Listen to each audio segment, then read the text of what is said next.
YouTube, what is good? It's your man Ribs from Doing Film Things. Every single week I'll drop a new video about film photography, so if that's your thing, definitely go ahead and subscribe. Before we proceed, yes, I got rid of the beard. I'm sorry, it was 2 years of hair, and honestly I thought it was time for something new. It was getting on my nerves. I also needed a haircut up above, and therefore I was like, you know what, let's just get rid of all of it. So this is me now. I'm rocking the little goatee and the soul patch. I don't know if you like it, but I think it's gonna stick around. We'll see how long I can go with that. But you'll see as the videos progress whether or not I keep it. So, all right, that's enough about that. So I just returned from a trip to the south coast of the UK. I was in Devon and in Cornwall. And both of these areas are very close to the sea and have amazing nature and landscape and just kind of great life to offer to the residents. Devon has a ton of farmland as well as a beautiful coastline that's got really nice parks and beaches and that kind of thing. And then Cornwall also has the same kind of thing, but just kind of take it to the next level. The beaches and the weather and kind of the outdoor summer life is just probably the best in the UK. And so we went out there to check things out and kind of see how people are living. I spent most of my time in Devon, which is not a bad thing, but it does rain like crazy down there. I think someone said it was the second rainiest place in the entire UK, so I definitely felt that. There was fresh heat wave that had just happened before I arrived, and once I arrived, basically, I would say every single day at least, there was tons of rain. We did have a couple breaks where you would have sunshine come through and some nice clouds and even some nice sunsets, but basically at all times you could expect some rain to come down, and you basically have to rely on the dark sky app to see exactly when the rain was going to happen, which was kind of annoying because I still was working remotely, and therefore fitting in some nature walks and photography in between the schedules was really tough given that the rain was always kind of happening. So I made the best out of it. Definitely got caught in some of the rain, but you're gonna see a bunch of the photos here. What's up? So I'm on my way now to a little stream that's under this cool, really old bridge, and I'm gonna do some long exposures here. So I got my tripod, got my Canon 300V, and I'm really excited to see if I can actually get something pretty decent, especially since it was raining all day and now the clouds seem to have parted. So we've got some really nice blue skies, which you can't really see there, and some golden light is actually shining through. So hopefully some of that actually gets down into the area under the bridge, because there's a lot of tree cover there. So it's actually kind of dark, which is why I have the tripod. So let's see what I can get.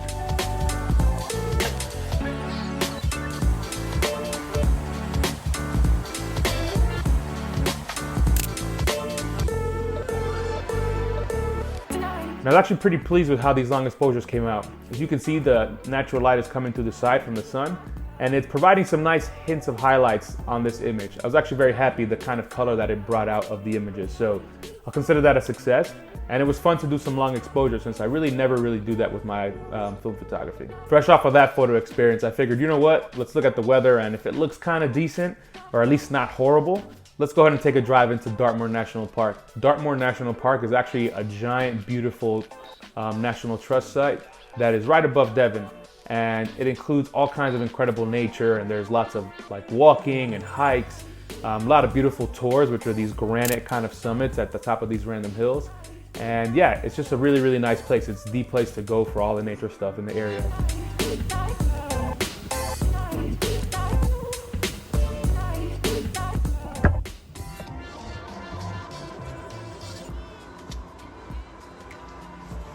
What's up, y'all? So I just drove for about 40 minutes from the Airbnb and just drove through some crazy windy roads, a lot of single lane traffic, really annoying honestly, but the views that I saw already were amazing. I couldn't stop because I have a destination in mind, which we're gonna go to now, but on the way back, I'm definitely gonna pause at one of the little lots just to get these incredible sights of these long rolling plains, lots of yellow color like on the flowers and stuff. It's incredible, honestly. I haven't seen anything like this in a while, so very excited, but we're gonna save that to the end. Now we're gonna go and head over to Wistman's Wood, where we're gonna see some pretty funky and kind of creepy trees, kind of in like a deep forest. A lot of green stuff all over the trees, a lot of kind of mossy stuff. I don't know, I'm not a botanist, so I don't know about any of this stuff, but apparently it's wild. And I brought some medium format and some 35mm, so I'm planning on taking a lot of photos now. All right, let's get out of here. Wistman's Wood is a very interesting location that has kind of a random forest in the middle of this large expanse. And if you look around, there's no forest inside except for this little strip. And in this random forest, you kind of have these really beautiful trees that are covered in this green kind of moss stuff. And the trees themselves intertwine with each other. The branches do all kinds of whimsical little curves and stuff like that. It's very, very enchanting or haunted, depending on how you want to look at it.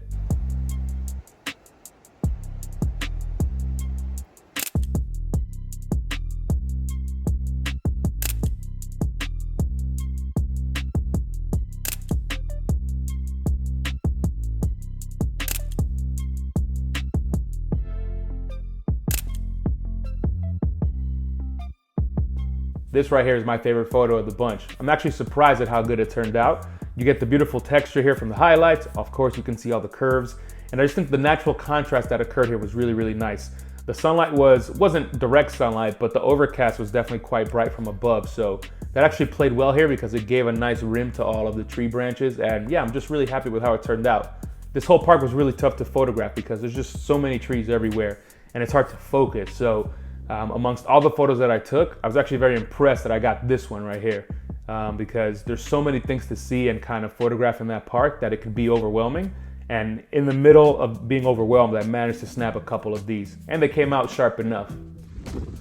So I didn't stop on my way in, as I told you earlier, after seeing some amazing views, and I feel like I might live to regret that now because it's super drizzly now and a lot of like low overcast and you can't even see in the distance. So that amazing colorful view that I saw maybe 45 minutes ago, maybe an hour ago when I was driving, might not be visible anymore.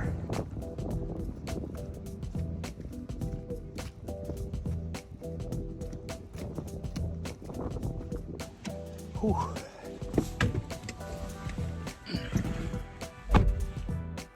I'm soaked.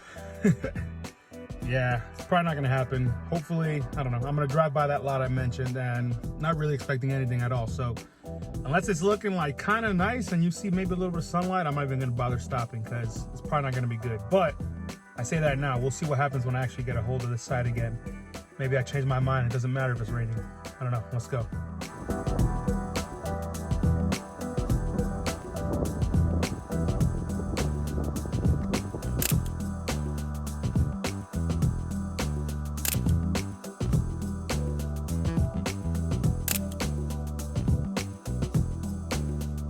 As you can see, the weather got to me again. I was lucky to be able to get to Wistman's Wood and get some photos, but after that, there really was no point in trying to get any more photos. This was kind of my routine for the rest of the trip, was look at dark sky, see what was going on with the precipitation, and if there was a window, you know, take the risk and head out and try to get some photos. If not, stay home. So part of the reason I was in Devon is because I was driving my fiance to a workshop that she was doing in the local area for some green building. And on the drive every single day, I passed by this amazing view, which basically included some rolling hills and kind of a big pasture that's chopped up by a couple of natural borders and tons of sheep. And I saw this view every single day, and therefore I decided I was gonna try to photograph this every day and see what kind of different looks I could get.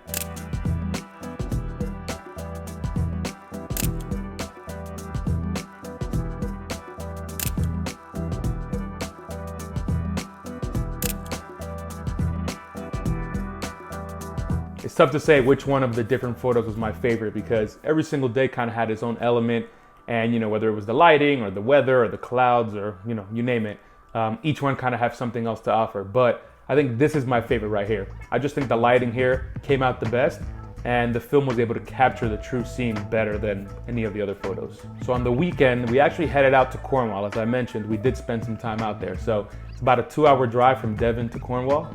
And we were situated in Penzance, which is a very cool kind of beach town that has basically a lot going on, a lot of bars, that kind of stuff. So we were there and we did a couple things. The first thing I did was meet up with a friend of mine who's a local, and she's actually a really talented makeup artist. So I actually made another video comparing film and digital with regards to beauty photography. Link is right here, so go check that out. But here are some clips of us kind of photographing the model, and I did use film here, which was very awesome because I got to test out the capabilities of film with beauty photography, and then I also did some kind of random editorial shots as well. Overall, very pleased, but we shot the majority of this in digital because the purpose is kind of for that, but it was nice to kind of mix it up and do some film as well.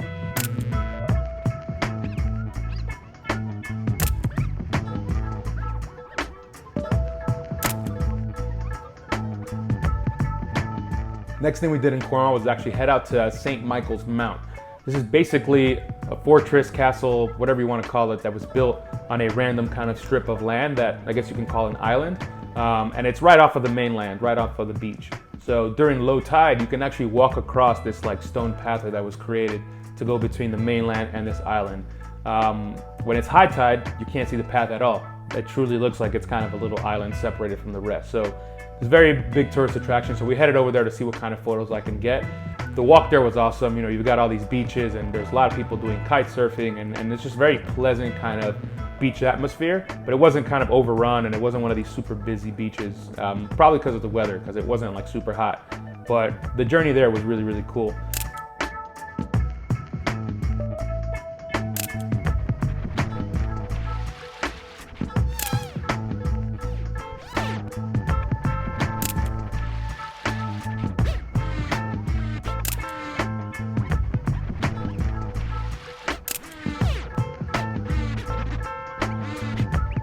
St. Michael's Mount itself, I didn't really get any overly nice photos of it. You know, the lighting wasn't ideal, but I kind of snapped off a couple here.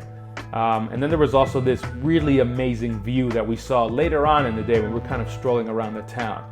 And at this point I had run out of film, so I did not get any photos from this point of view, but look at this footage. You can see that this view, this composition is probably the best. And I just imagine what this looks like during sunset or even sunrise. You probably have these amazing colors kind of streaking across the sky.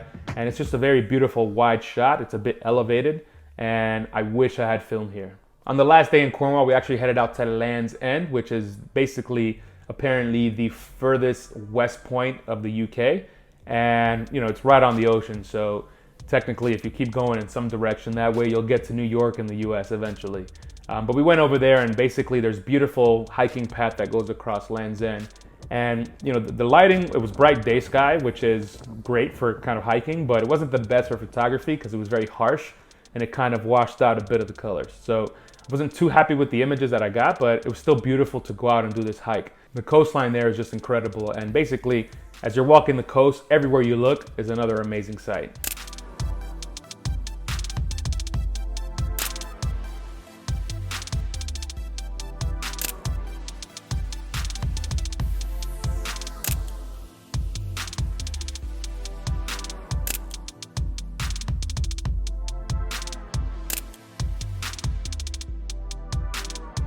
So we headed back to Devon for our final week, and I didn't really do too much during the week, just kind of working and staying busy doing other stuff. So I don't really have any photos to show from kind of Monday through Friday, but on Saturday morning, we got up really, really early, given that the forecast was going to be amazing. It's very early in the morning. It's about 7:45. Got up early to climb up to the tallest point in the area that I'm staying in, here in South Brent in Devon, and trying to get some of that early morning light. Obviously, it's too late for sunrise now, but I think the light still has got a nice angle to it and a nice golden glow. So, trying to see if I can get some decent photos from up there. I'm already out of breath because I've been trying along uphill here.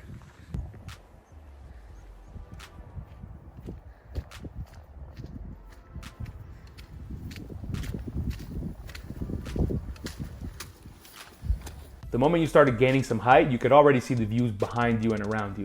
And at the very top, it was extremely windy.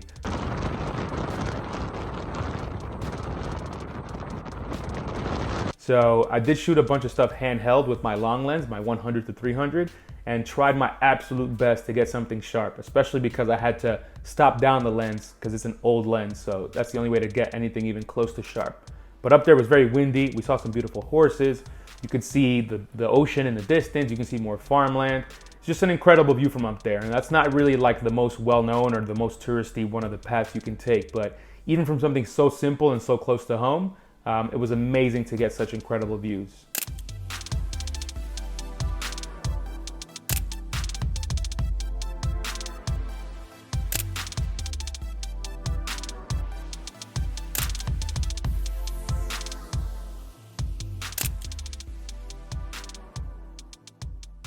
This is one of my favorite photos right here. I think these horses kind of strolling through the pasture just looks awesome. You've got some information in the background, which is more farmland, but also the sea. You got this one beautiful kind of cloud hanging out. Just a very peaceful photo, and I think Ektar did a really good job at capturing the colors here as well. The sun was coming in from the side, so it wasn't really affecting the image directly, but everything you see in here was being very brightly lit by the sun, and therefore the colors just kind of popped just a bit more. So we hiked back down from here and then hopped in the car and headed further south to the coast of Devon. We went to a place called Gara Rock. And basically you get to the coast, and then from the town you hike this kind of long path along the edge of the cliff, and you get to Gara Rock. And Gara Rock is basically just a really, really kind of cool beach that is really built into the landscape. It's not this like long kind of flat expanse. It's kind of just this little sandy part that's in between these cliffs, and you have these large rocks in the water as well that you can swim into and climb on them and dive and that kind of thing. The views here were amazing. Honestly, I was shocked to see how beautiful this coastline was and how populated it was.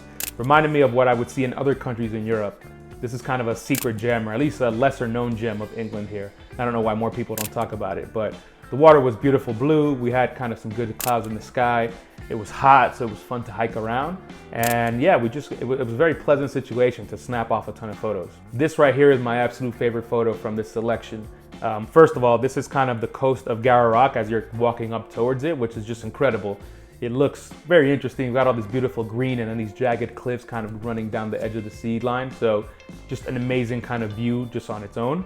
But I also really love how Cinestill kind of rendered the scene. You know, nothing here is overly kind of crazy and blown out. I think the colors are true to life. And yeah, I was just very impressed. I was really curious what was going to happen with the Cinestill, and it definitely worked well here. So after that very busy weekend, we then kind of just strolled home and headed back to London.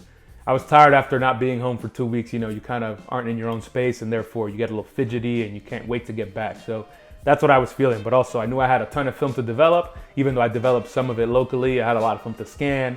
I had some printing to do, and you know, I just was excited to get back to my space. Speaking of printing, I did make 2 prints from this trip. I'll probably be making some more as we go along, but I wanted to make 2 to show you as well. So the first one we have here is actually this print. And this is that photo of the horses that I mentioned earlier. I just love kind of the layout and the sky here. It's a very simple photo, and you've got some very straight horizon lines, and it's kind of easy to digest. So I was very happy to make this photo as a print. And this is an 8x10, which is not the original crop of this photo, but I did just get a mask that I can use that's very easy to print 8x10. So photos that I think work well with 8x10, I'll go ahead and print them like this one. The second print I made is actually a much larger one, and it's this one right here. So this print is from Wistman's wood, and I showed you this photo earlier. I think this is probably my favorite photo of the entire trip. And it's again a mix of kind of luck, given that I was able to find a composition that I thought was interesting, but also the photo came out sharp enough, given that there was kind of a light challenge in there, and I was shooting handheld as well. So very happy with how this turned out. And you know, you just get these lines running across the image on the interior here in the middle. It's just a striking image, especially the bigger you make it. So I knew for this one I had to go big at 12x16. Overall, very lovely time down in the South Coast, and definitely going to try to get back there again at some point, whether I go all the way as far or maybe somewhere closer to London. Either way, I want to keep exploring the coastline because this country just has some beautiful sights. So that's the video for this week. If you enjoyed it, please go ahead and leave me a like. And of course, subscribe so you don't miss other videos like this. I'm going to be doing some more traveling, so we got some exciting things coming up. That's all I got for this week, y'all. Peace.